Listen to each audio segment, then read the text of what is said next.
Dear students, आज हम unit 2 शुरू करने जा रहे हैं फिजिकल केमिस्ट्री की एटॉमिक स्ट्रक्चर। और ये कई मानों में केमिस्ट्री का बेसिक्स है। इन द सेंस केमिस्ट्री हमने क्या पढ़ा था? Chemistry is basically nothing but atoms या मॉलिक्यूल्स एक दूसरे से रिएक्ट करते हैं और मॉलिक्यूल्स बनते हैं, फिर मॉलिक्यूल्स दूसरे से करते हैं। तो कैसे रिएक्ट करते हैं, क्यों करते हैं, ये सब एटॉमिक स्ट्रक्चर पे ही डिपेंड करेगा। तो कई मानों में ये सबसे इंपॉर्टेंट चैप्टर है केमिस्ट्री का, तो इसको बहुत ध्यान से करिएगा। और इसको हम, ये बेसिक्स है, दो इसका कुछ पार्ट आप लोगों को फिजिक्स, मॉडर्न फिजिक्स में भी कराया जाता है, लेकिन वो बहुत बाद में कराया जाता है क्योंकि फिजिक्स में उतना इंपॉर्टेंट नहीं। केमिस्ट्री में ये बहुत ही इंपॉर्टेंट चैप्टर है। तो लेट्स स्टार्ट विद डे 1। सबसे पहले अब हम थोड़ा हिस्ट्री में जाएंगे, कुछ चीजें पढ़ाएंगे। अगर आप लोग कहेंगे कि सर ये डाल्टन्स एटॉमिक थ्योरी हो गई, सब एटॉमिक पार्टिकल्स हो गए, फिर एटॉमिक मॉडल्स आएगा, फिर वेव पार्टिकल्स आएंगे, फिर spectrum of hydrogen spectrum, Bohr model, quantum mechanics. तो ये इस तरह से पूरा पूरा हम लोग करते चले जाएंगे। तो कुछ चीजें हिस्टोरिकल हैं और हम उसी के हिसाब से इसमें आगे बढ़ते चले जाएंगे। एंड साइंस की हिस्ट्री बड़ा इंटरेस्टिंग सब्जेक्ट है। जब मैं आपको भी समझाऊंगा तब समझ में आएगा। हो सकता है आप लोग को जो स्कूल में हिस्ट्री पढ़ाई जाती थी वो इतनी अच्छी नहीं लगती थी, हो सकता है क्या, मुझे मालूम है ज्यादातर लोगों को अच्छी नहीं लगती थी ये हिस्ट्री। और उसका रीजन कुछ अलग है, क्योंकि उसमें आप लोग को डेट्स रटाई जाती है। यहाँ में डेट्स कुछ इंपॉर्टेंट नहीं है, दो डेट्स दी जाएंगी, रटाना कुछ नहीं है, लेकिन दिखाया जाएगा कि डेवलपमेंट कैसे हो रहा है, कैसे आगे बढ़ रहा है। Finally quantum mechanical model. तो सबसे पहले हम लोग डाल्टन्स एटॉमिक थ्योरी पढ़ते हैं। तो बहुत नियरली 200 ईयर्स पहले जब डाल्टन ने इसको प्रपोज किया तो अपने जमाने में एकदम से ब्रेक थ्रू थ्योरी थी, क्योंकि लोगों को तब तक एटम्स का मतलब ही नहीं मालूम था।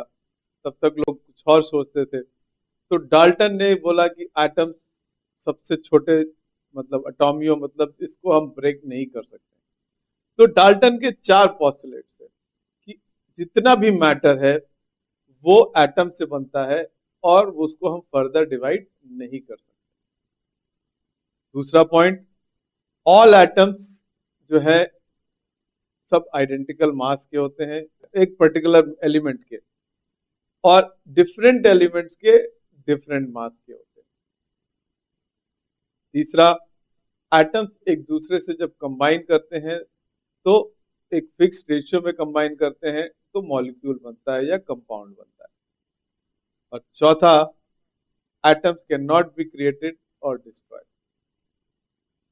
नाउ एज आई सेड, ये एक जमाने के लिए बहुत ही ब्रेक थ्रू चीज थी। आज से 200 साल पहले इसको किया गया था। इसके आने से बहुत कुछ चेंज हो गया साइंस में, खाली केमिस्ट्री में नहीं, साइंस एज सच में। लेकिन हम जानते हैं कि ये बहुत सही नहीं है।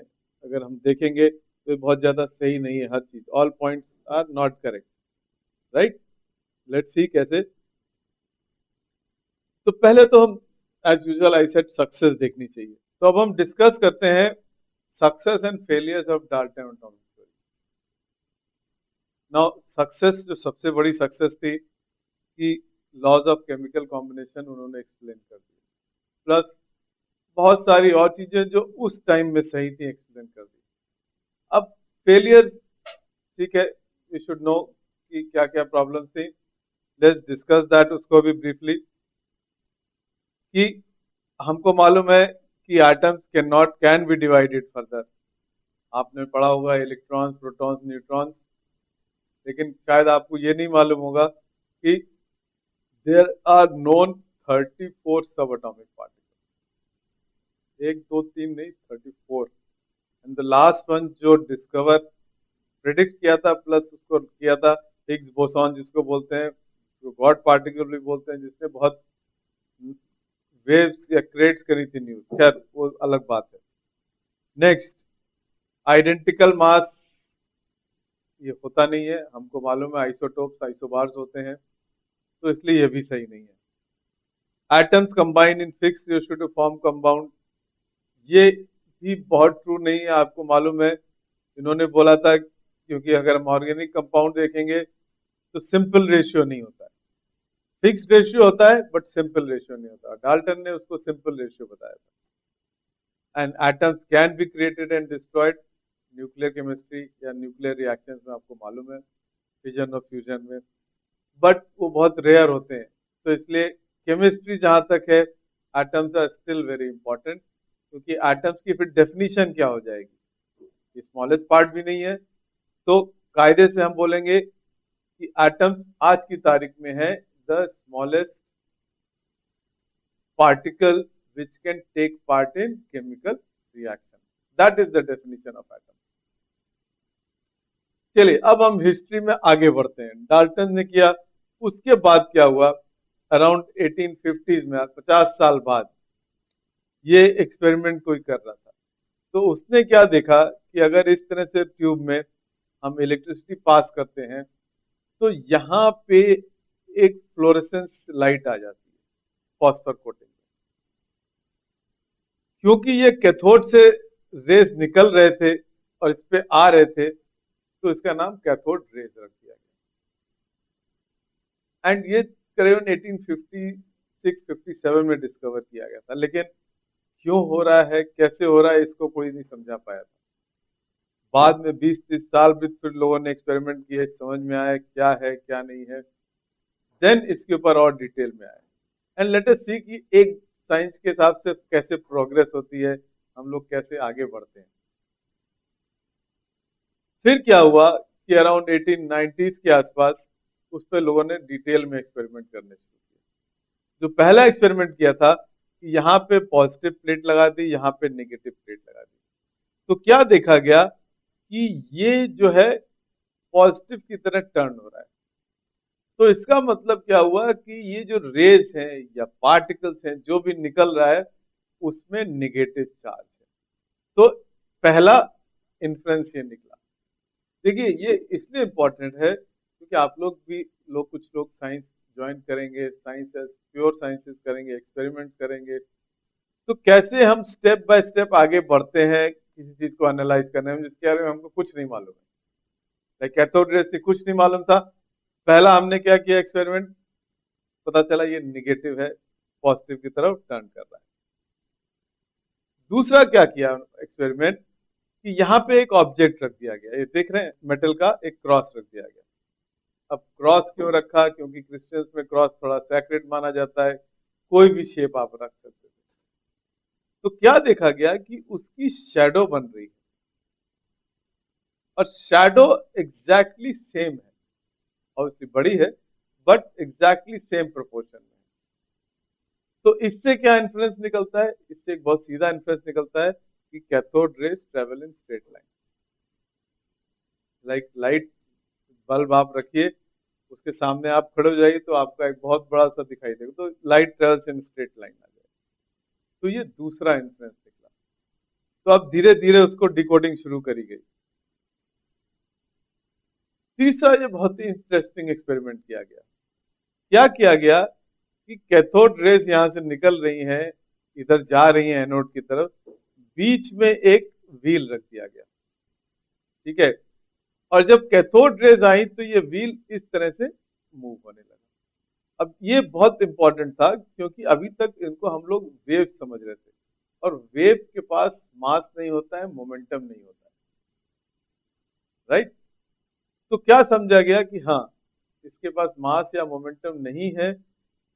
अब मोमेंटम अगर होगा पार्टिकल हो जाएगा। तो ये क्या निकाला गया कि कैथोड रेज आर पार्टिकल, क्योंकि इसके पास मोमेंटम है और ये व्हील को रोटेट कर सकता है। तो देखिए धीरे धीरे उसकी डिकोडिंग हम लोग करना शुरू कर दी। नेक्स्ट ये जो सबसे इंपॉर्टेंट है, जिसको बाद में जे थॉमसन ने इस एक्सपेरिमेंट को किया था, he got the Nobel prize for this also, इनको नोबेल प्राइज मिला था इसके लिए। इसमें इन्होंने क्या किया था कि दो चीजें यूज करी, एक तो प्लस माइनस चार्ज जिसे दिखाई दे रहा है, और एक नॉर्थ एंड साउथ पोल, ठीक है। अब देखिए इसको बहुत सिंपल है, सिंपल तो नहीं है उतना, लेकिन मैं तो उसको सिंप्लीफाइड वर्जन में बताऊंगा कि अब एक पार्टिकल यहां से निकल रहा है, ठीक है, ये पॉजिटिव की तरफ मूव कर रहा है, इसका अपना मोमेंटम है, ये हमको पता चल गया, mv, ठीक है, ये ऐसे मूव कर रहा है और ऐसे बेंड। तो ये जो रेडियस बनेगा ये किस चीज पे डिपेंड करेगा? दो चीज पे डिपेंड करेगा। पहला तो मोमेंटम के ऊपर, अगर मोमेंटम ज्यादा होगा तो रेडियस कम हो जाएगा, और दूसरा है इस इलेक्ट्रिक फील्ड के ऊपर, इसको अट्रैक्ट कर रहा है, अगर इलेक्ट्रिक फील्ड करंट ज्यादा करेंगे तो ये अंदर हो जाएगा। तो दो चीज पे डिपेंड कर रहा है, एक चार्ज पे और एक मास पे। तो उन्होंने बहुत सारे एक्सपेरिमेंट किए एंड फाइनली क्या निकाला उससे कि अब देखिए कैथोड रेज में ये रेस कहां से निकल सकती है, जो अज्यूम किया लोगों ने कि दो जगह से निकल सकती है, या तो मेटल से निकल रही है या जो गैस है वहां उससे निकल रही है।